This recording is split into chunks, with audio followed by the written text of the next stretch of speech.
Dipersembahkan oleh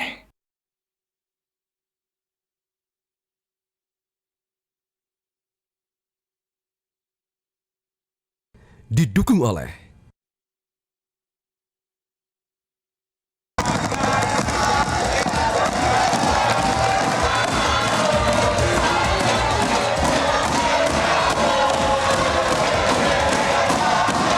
Baik, pemirsa, kembali lagi di live event debat Cawapres Pemilu 2024. Masih semangat para penonton di sini, luar biasa. Oke, Ya. saya langsung ke Kang Kang Maman. Maman. Kang Maman, banyak yang ingin mendengar begitu ya soal solusi terhadap korupsi sumber daya alam yang masih marak begitu. Langkah konkret apa yang ditawarkan oleh pasangan 01? Ya, yang pertama tentu adalah soal bagaimana penegakan hukum itu menjadi penting. Kata kunci Gus Muhaimin dari tadi itu adalah banyak regulasi yang ada, tapi implementasinya itu minim. Yang kedua, kita ingin masyarakat itu menjadi subjek, sehingga dia ngawasi. Kita ingat pertemuan ketika di KPK misalnya, komitmen dari Anies Muhaimin itu dua. Yang pertama adalah memiskinkan koruptor. Dan yang kedua, kita mendorong disahkannya rancangan undang-undang perampasan aset bagi koruptor itu. Nah, yang ketiga yang terpenting adalah kita ingin meminimalisir apapun yang berkaitan, misalnya kita kembali nih ke hilirisasi. Kenapa kita menolak hilirisasi?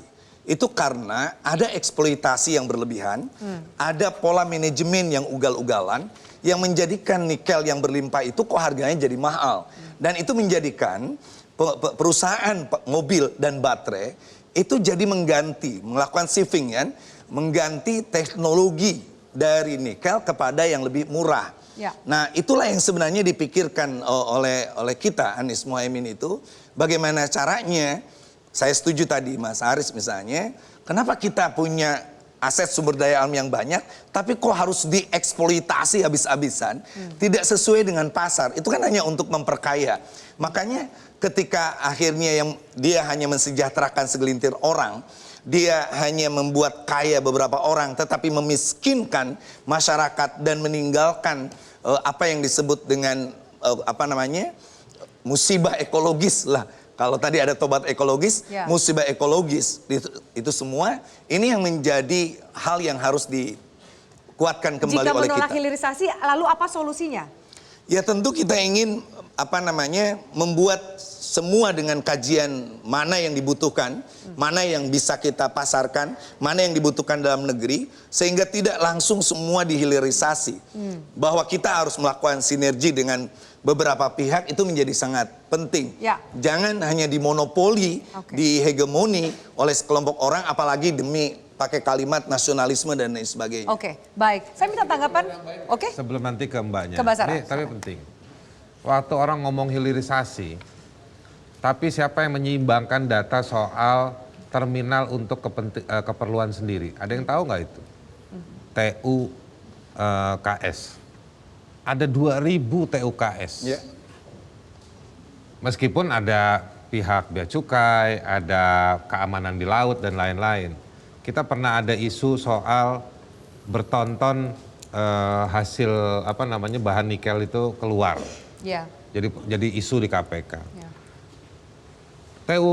Terminal untuk kepentingan sendiri tadi itu ada datanya, bisa dibuka. Anda kalau pegang online tinggal buka.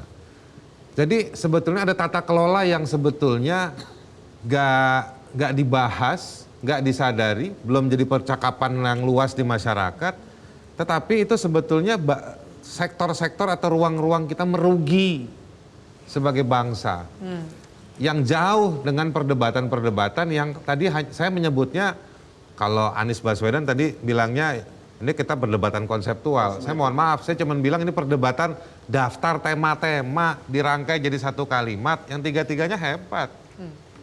Itu aja Mbak. Itu Feni. aja. Oke, baik. Supaya tidak terpotong penjelasan dari Mbak Sarah, karena ini Prabowo Gibran justru mendorong hilirisasi. Agak berbeda, mungkin argumentasi yang lain juga bisa disampaikan. Usai jeda, tetaplah bersama kami.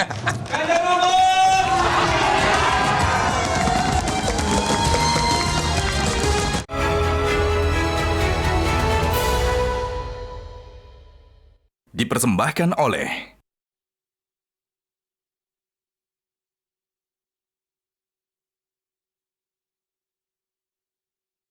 didukung oleh